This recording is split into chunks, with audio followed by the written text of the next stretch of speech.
بسم اللہ الرحمن الرحیم۔ صحیح مسلم کتاب فضائل قرآن کا بیان، باب قرآن مجید کا 7 حرفوں میں نازل ہونے اور ان کے معنی کے بیان میں۔ حدیث نمبر 1904۔ ترجمہ حضرت محمد بن عبداللہ بن نمیر، اسماعیل بن ابی خالد، عبداللہ بن عیسیٰ بن عبد الرحمن بن ابی لیلہ اپنے دادا سے حضرت ابی بن کعب رضی اللہ تعالی عنہ فرماتے ہیں کہ میں مسجد میں تھا کہ ایک آدمی مسجد میں داخل ہوا اور نماز پڑھنے لگا، اور وہ ایسی قرأت پڑھنے لگا کہ جو میرے علم میں نہیں تھی۔ پھر ایک دوسرا آدمی مسجد میں داخل ہوا اور وہ اس کے علاوہ کوئی اور قرأت پڑھنے لگا۔ پھر جب ہم نے نماز پوری کر لی تو ہم سب رسول اللہ صلی اللہ علیہ وسلم کی خدمت میں آئے۔ میں نے عرض کیا کہ اس آدمی نے ایسی قرأت پڑھی کہ جس پر مجھے تعجب ہوا۔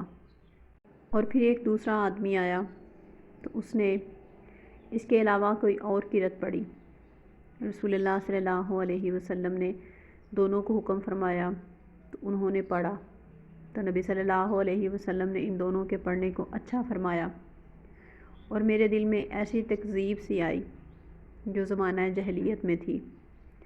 تو جب رسول اللہ صلی اللہ علیہ وسلم نے میری اس کیفیت کو دیکھا جو مجھ پر ظاہر ہو رہی تھی، تو آپ صلی اللہ علیہ وسلم نے میرے سینے پر ہاتھ مارا، جس سے میں پسینہ پسینہ ہو گیا، گویا کہ میں اللہ کی طرف دیکھ رہا ہوں۔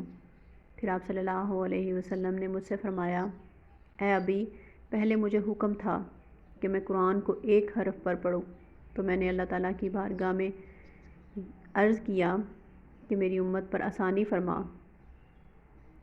دوسری مرتبہ مجھے 2 حرفوں پر پڑھنے کا حکم ملا، تو میں نے پھر اللہ تعالیٰ کی بارگاہ میں عرض کیا کہ میری امت پر آسانی فرما۔ تو تیسری مرتبہ مجھے 7 حرفوں پر پڑھنے کا حکم ملا کہ آپ صلی اللہ علیہ وسلم نے جتنی مرتبہ امت کی آسانی کے لیے مجھ سے سوال کیا، اتنی ہی مرتبہ کے بدلے میں مجھ سے مانگو۔ میں نے عرض کیا، اے اللہ، میری امت کی مغفرت فرما، اور اے اللہ، میری امت کی مغفرت فرما۔